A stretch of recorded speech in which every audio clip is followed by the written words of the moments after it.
The man secretly poured sulfuric acid from a battery into a container. Immediately after, he pries open a can of seasoned salt, sprinkle out the right amount of salt and then fill up the remaining space with sugar. In order to increase the power of the bomb, he poured in a few liters of nitromethane to make sure the two were evenly blended. Finally, he placed the canister in a special bucket and even covered it with a dust cloth to control the detonation time of the bomb. Seeing that the guards on the harbor pavilion were unaware, he quickly grabbed a handful of alkaline oxide. He sprinkled the dust cloth with the crushed powder. Then he poured in the prepared sulfuric acid to create a tiny chemical reaction. When everything was ready, the man immediately started his escape. First, he changed into a stolen security suit. He signaled his teammates to create chaos and cover for him. When the guards were attracted, he calmly went to the car, suddenly made a shoulder drop and subdued the driver on the spot, slowly dragged the wire on the ground and repeatedly wrapped it around the rear of the car to secure it. Then he used a wrench to unscrew the steering wheel screws and immediately threw them away. Then immediately start the car and break the ignition off the key. Seeing that the dustproofing is about to be eroded, the man pushed the car with all his might. But as he blended into the crowd and fled, a security guard suddenly realized what was going on, waiting for the perfect moment to escape.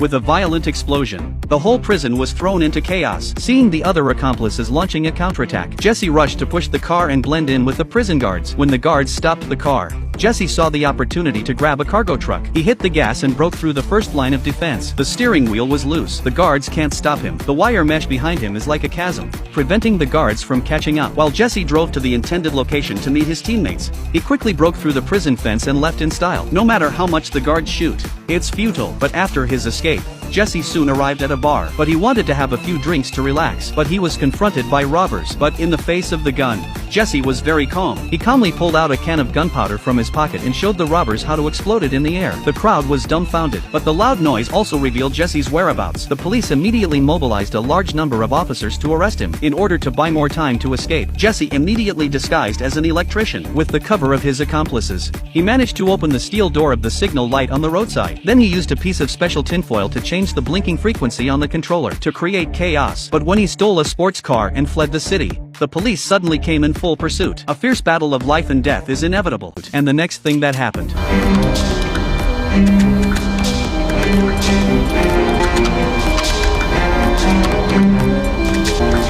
As the traffic light pattern became chaotic, the whole city's traffic was instantly paralyzed. Vehicles were running around like headless flies. Even the police chief was trapped in the traffic. Jesse, with his mini car, was able to navigate through the narrow alleys. However, the police were not to be outdone and immediately dispatched the Iron Horsemen to pursue them. Unexpectedly, Jesse and his men did not take the usual route. They drove straight into the museum, but they ran up the steep stairs. They didn't slow down even when the car entered the pedestrian street. But due to the slippery ground, Iron Rider's motorcycle could not stand still. He stumbled and fell to the ground. But just as the two prisoners were getting complacent, the police were already blocking the road. Unexpectedly, a couple of people jerked the steering wheel. They drove the car onto the viaduct. They jumped out of the car directly from the roof, leaving the police behind. So the prisoners tried to blend in with the traffic to avoid pursuit. Seeing that the police car did not notice, the prisoners ran in the opposite direction, quickly into the city sewers and headed for the border. Eventually, they made it to the other side of the city. At this time, the police officer was about to shoot, but was interrupted by the officer on the spot, because in this sensitive area,